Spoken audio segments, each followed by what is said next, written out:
And we are officially underway after a shaky start. But nonetheless, nagsimula na po ang bakbakan. Aviles. Let's see if he can use his size advantage against the much smaller Risho. But how can they stop the speed of San Sebastian? Yan ang tanong, Coach Jerry. Mahirap, lalo na with Are around. Kailangan talaga, you cannot just let mga 1 or 2 players bumaba rito. Kailangan the whole team has to go down on defense. Transition defense, Coach, will be key para sa LPU. Dahil pag nag-turnover ka dito, tatakbo yan. Yes, ba? Sa makita mo yung rotation to. Well, it's a good defense from Ricio. Talagang ano yan eh. Yun naman talaga. You just have to batter this up. He makes it, he makes it. I'm also interested to see, Coach, yung half-court game at yung mga sets ng San Sebastian. Well, ang ganda sa San Sebastian, maganda ang ano nila, floor spacing nila, makita mo. What a move by Raymart Escobedo! Nakikita natin yung maturity at yung kumpiyansa ni Escobedo at Are. Oo, makita mo talaga itong si Escobedo. Talagang ito na yan eh. Ito na ang leader niyan. Scoring itong mga go-to guys nila ng Baste eh. Bravo. Guadagna pops out, shoots a 3. Nothing but the bottom of the net for Macload Guadagna. Oh wow, TJ Felebrico. Dire-diretso. Yes, talagang kailangan yan. You just have to offer your body. You cannot be, ano dyan eh, hindi ka pwedeng nag-aalangan, hesitant ka pag dumipensa ka. It's either you draw charge or you go for the block. So after 1 minute and 37 seconds, Barba goes back to the bench and Peñafiel comes in. Sometimes it's the read eh. Coaches putting players there para lang basahin yung kombinasyon din ng kabila. Tapos pagka saka sila nagsasab, may mga ganun ano rin plano. Kasi Coach, before the game, when you discuss your game plan with your players, minsan nandun na yung mga starters mo sa whiteboard eh. Correct, diba? nandun na para makita na rin nila yung match-up. Samantala, Aviles na depensa ni Risho. Ito na ang Baste. Are steps back for 3.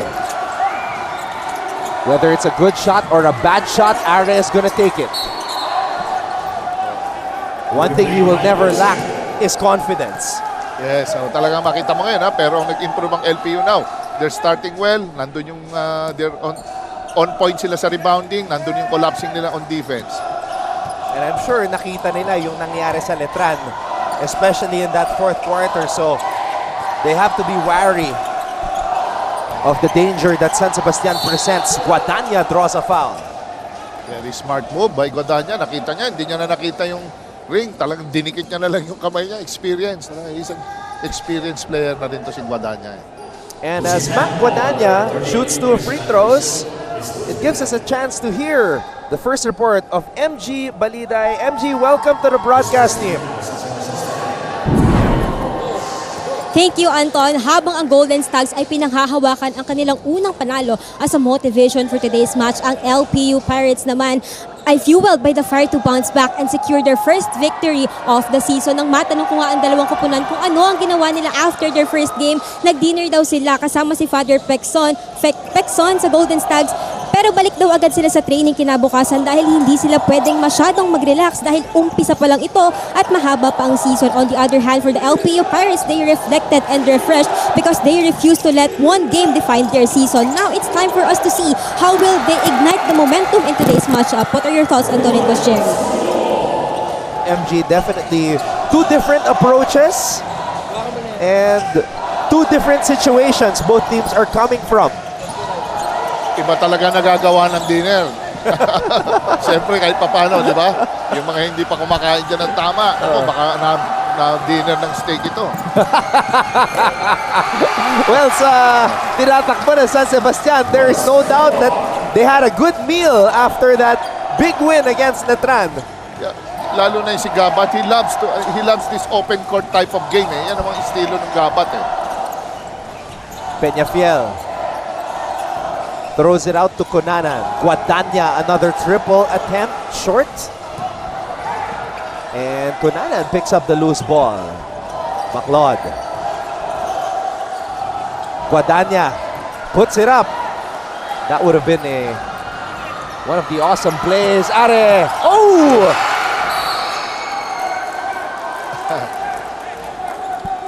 Binibaeng. Yes, ang ganda ng forward pass. Coach, look at this move right here. Wow! Diba? Raymart Escobedo. And then the fast break. Escobedo to Gaban. We'll take a break. San Sebastian leads LPU 10-7. This is a moment sa puso mo.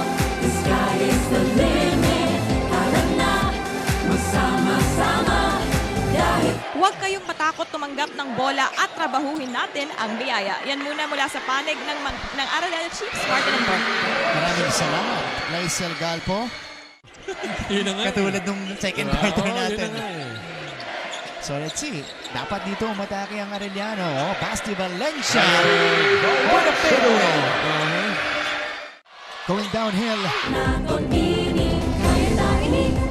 Very pleased to see a lot of supporters, specifically mula sa San Sebastian, here on this Wednesday. And obviously, that's the effect, Coach, nung pagkapanalo nila against Letran. Yes, talagang dumadami ang mga supporters ng San Sebastian pag ganyan. If you keep on winning, especially itong LPU, pag ito nanalo to, I'm sure babalance ito. Dadami na rin ang mga supporters nito next game nila. Coach Arvin Ponleon getting his welcome to the NCAA, or welcome back to the NCAA moment in the form of a win. Must feel good for Coach Arvin. Yes, nakasupport din sila Onak Magtulis and Coach Raisal Castro. Yan, kaya medyo komportable siya sa bench ngayon si Coach Arvin. Guadagna, dinouble team. Binaba ang bola kay Bravo. Walang foul na tinawag. Balik ang bola sa San Sebastian. Look at Escobedo. Escobedo zigzagging his way to the basket, and he draws a foul. Diyan, it took him, si Escobedo, 4 dribbles all the way to the basket. Walang dumating. So, I think doon sa primary defense, kailangan patibayin ng LPU yun. Escobedo might be the fastest player in the NCAA with the basketball. Pero ang maganda dito kay Escobedo, he does not just dribble in a straight line. Yeah. Pwede siyang zumigzag lumusot sa mga depensa. Correct. Very versatile. Nakita niya sa butas, semi-break, medyo magulo pa yung depensa ng LPU. Kaya yun, inaatake niya na. Siyempre, ayaw mo naman ng sineset pa yan. Kung kaya naman atakihin, di ba? Escobedo converts the free throw. Raymart Escobedo now with 6 points in the game. Actually, ito, naka 1-2-2 lang yung parang nagma-match up defense lang yung San Sebastian Peñafiel. Oh, nakalusot. Yun lang. Could not finish with the offhand. Felebrico tumatakbo. TJ. Ooh! Ganda nun. Sayang. Parang pumosing sa ere. Just a little bit too strong off the glass. Now the ball is with Are. Calls for a screen. Paeng. 6 on the shot clock. Paeng. Fade away. Sumabit pa ang depensa. Oo. Grabe yun. Talaga yan ang kumpiyansa. Pag nag-30 points ka, ibang-iba talaga the next game. Coach, sinabi mo, mas gaganda yung pangangatawan at yung kondisyon ng isang player pag kumain ng steak. Sa katawan nitong si Are, parang kumain ng protein Oo. During the off-season, lumaki yung kaha. Yes, oo. Medyo yung deltoids niya, lumapad. Biceps. Talagang, he knows that. If you wanna, palalo na pag umakyat ka na on a higher level ng basketball, pipisikaling ka na dyan. Siyempre, kailangan paghandaan mo rin. Ang lalaki ng guards niya. Doon Guadagna. He's going up against 6-footer guys like Barba. Matatangkad din And that's why Are, with his improved upper body strength and physicality, was able to get to the line numerous times against a physical team as well in Letran. Imagine 13 free throws in the game para kay Are. 13 free throw attempts, 11 made. Correct.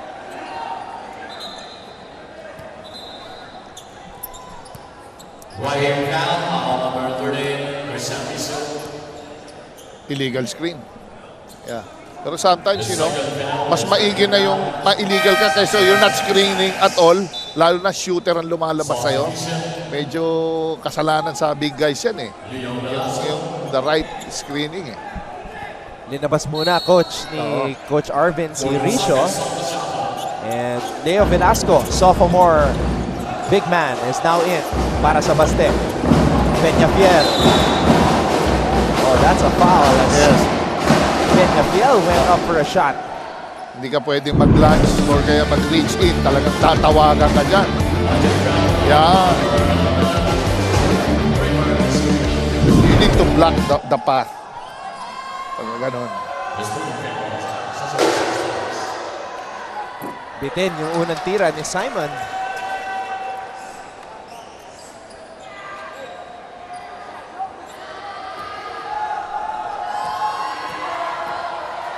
Second free throw.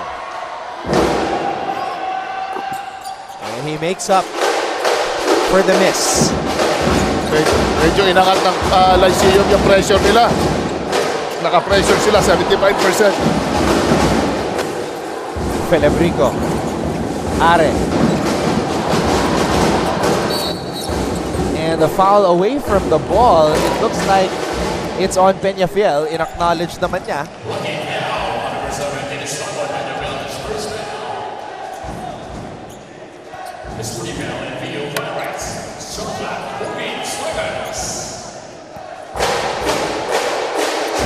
Gabat.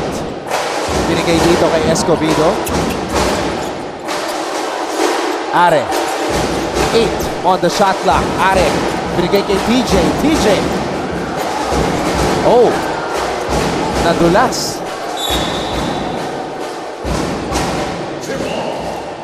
Nadulas si Panelo. Medyo masama landing niya doon. Pero the effort, I like his effort. Talagang rebound niya. Naapakan din siya ni Pail. Felebrico. Felebrico momentarily lost control of the basketball but recovers it and scores. Alam mo, Ton, ito si Felebrico parang ano rin to eh. Parang si Kalahat maglaro eh. Kahit ma-block mo, talaga you find a way to shoot. Parang big guy na pwede rin mag-small guy maglaro eh. And Felebrico already has 6 rebounds in this game. How about this? Offensive rebounding mula kay Greg Conanan. Yan, yung mga maliliit na bagay. Like yung blocking out, yung mga big guards ng LPO, they're starting to work inside.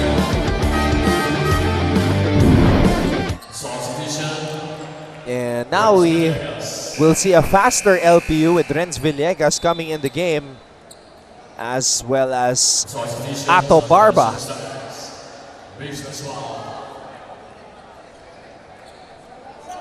Ngayon naman mula sa panig ng San Sebastian, JM Pascual is in. And Nico Aguilar. Both teams, puro guard heavy, Anton. Talagang puro guardia. Isang big lang ang ano, nasa loob.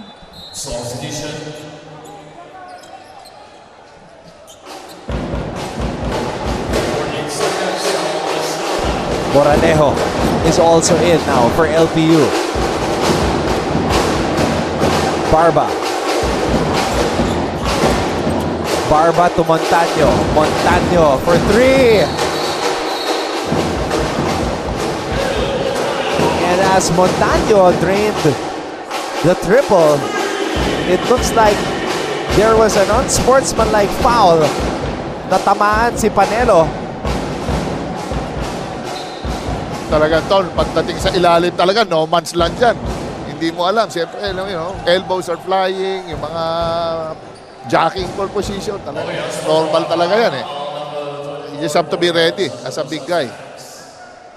So tinawagan ng unsportsmanlike foul si Leo Velasco. That's the announcement.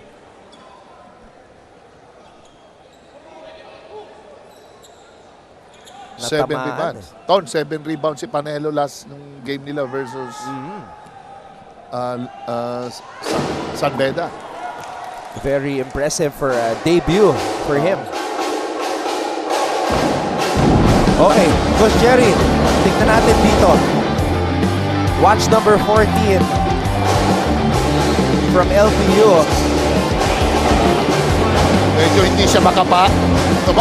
Medyo tumaas yung kamay niya. Sa ulo pala. Above the shoulder. Ganon kasi box out, you have to tag your guy. Kundi sa chest or sa hips. Villegas. Barba with a floater.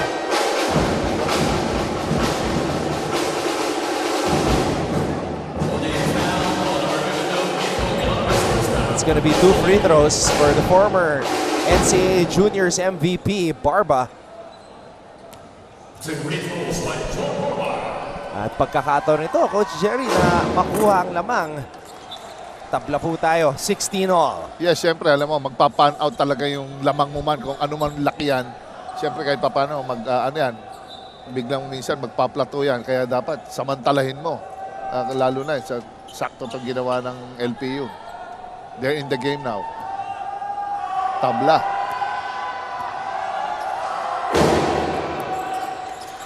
Yun lang, di na ipasok ang tira. Panlamang sana yun. Are. Felebrico. Velasco pops out. Are. Pulls up. Short. Velasco. Siyempre, with the guidance of Coach Rizal, Coach Onak, I'm sure, tinututukan niya mga workout ng mga big man dyan sa offensive rebounding, defensive rebounding. And now LPU takes the lead with that triple. Felebrico sasagot. Oh, wow. Moralejo providing loads of energy for the Pirates. Yan ang hassle. Back. Ito naman yung tiniran. Moralejo.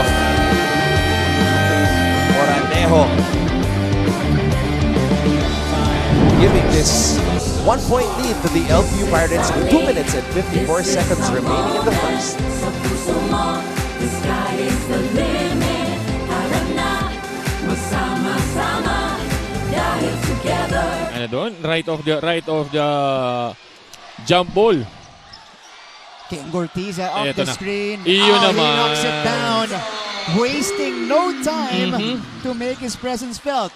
As expected para dito kay King Gortiza. On the future. Kaya natin kamag-elang tayo daytoy. Kaya natin ini. Kaya na ini. Kaya natin kamag-elang tayo daytoy. Look at all these smiles. Nakakatuwa. These students here to support a revitalized San Sebastian squad. And when you have an explosive backcourt like Are and Escobedo and players na katulad ni na Ricio at Velasco na napakasipag, of course, their team captain, Felebrico, setting the tone. That provides a lot of excitement for the community. Yes, Ton. Alam mo, pag ang nag-set ng tone ng opensa mo, defense or offense ang guards, syempre kung big man, you want to share yung load din eh. In terms of rebounding, presence sa gitna, intimidation, blocks. Yun, kahit pa paano, malaking tulong sa mga guards yun kasi they will provide you the scoring. Moralejo knocks in the free throw. So he is making his contributions here.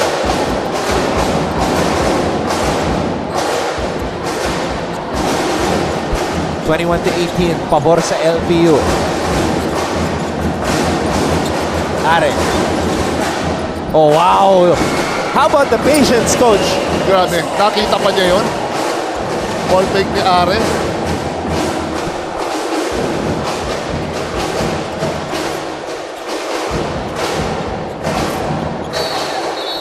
No go for Montaño on that triple try.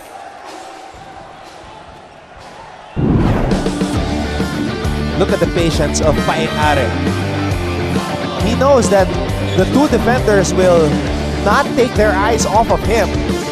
But Are's peripheral vision was looking on what Velasco would do and how he would roll to the basket. Actually, marami siyang crucial na pinasa during the Yes. game versus Letran. Ini-involve niya talaga yung mga big guys. It's not only him. Alam niya naman, he will draw out the defense. Then that's the time vulnerable yung inside game. Tsaka alam niya na mag-a-adjust yung LPU after seeing him score 30 points. Yes, I'm sure may mga trap dyan. Hard trap from the dribble. Binabasa. Magaling magbasa to si Paeng Are.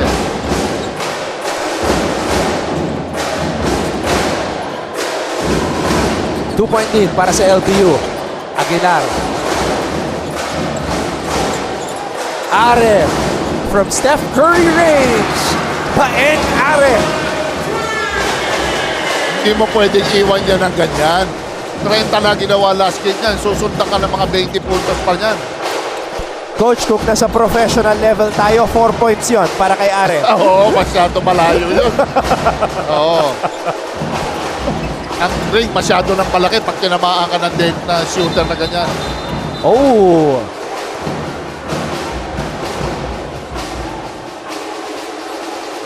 That's a foul. Even though it looked like Montaño had his forearm on the body. Usang-uso yun eh. They nudge muna bago Tumalon kasi. Ayun. Tapos kumapit si Leo. William stagger ka. Defensive stance na medyo off balance na eh.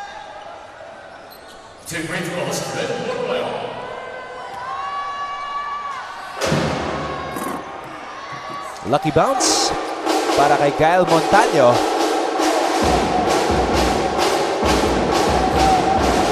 LPU at this point is surviving on the system of Coach Gilbert Malabanan. Yes, considering maraming crucial players ang nawala rito like sina Sean O'Malley. So, adjustment talaga sa mga bagong players. Aguilar. Wow! Nico Aguilar with a surprising three. Saka hindi sila nag-hesitate itong San Sebastian team. Basta open, tira. I guess it's a thing para sa mga gwardiya ng San Sebastian. They all have the green light. Barba, too strong. Barba, crossover. Barba throws it out. Libre si Villegas. Villegas, nothing but net. Yes, kailangan gawin ng LPU. They have to keep on passing the ball para gumalaw ang depensa. Masyadong binabakan ng San Sebastian itong zona nila eh. We've had 90 changes in this game. Polo Gabat missing on the drive. Wow! Yan. Moralejo finishing. Sumabit pa ang depensa. Nag-iba na ng tempo ng laro. Ang bumibilis ngayon yung LPU.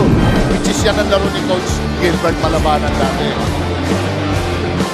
Nico Aguilar, sophomore guard, confident on that shot.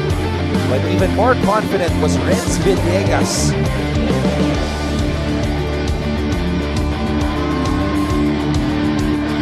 Tinignan pa yung bantay. Moralejo completes the three-point play. It's a battle of the second group na eh. Yung second group eh. That will make a difference dito sa laban na ito. Coach, meron ng 8 puntos si Moralejo.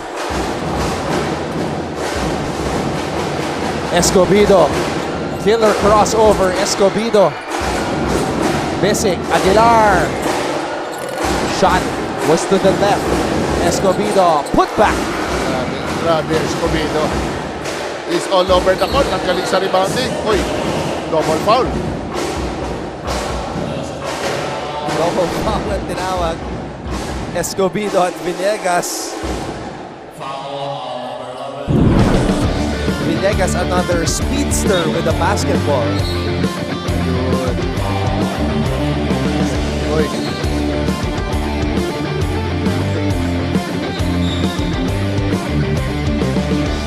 Alam mo, sometimes if you're playing well. Ton, dapat, diba? Talagang focus mo talaga, dapat mataas. High scoring player Escobedo.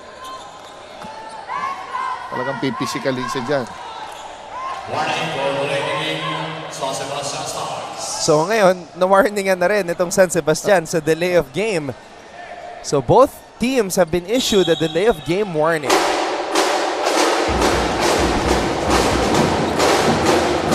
Moralejo. Villegas. Gordon for 3. Aguilar picks up the loose ball. Ooh! Slipping and sliding.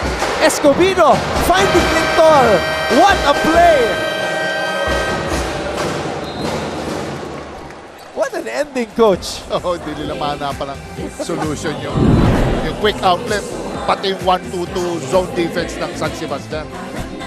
Back to the floor, literally, para kay Nico Aguilar.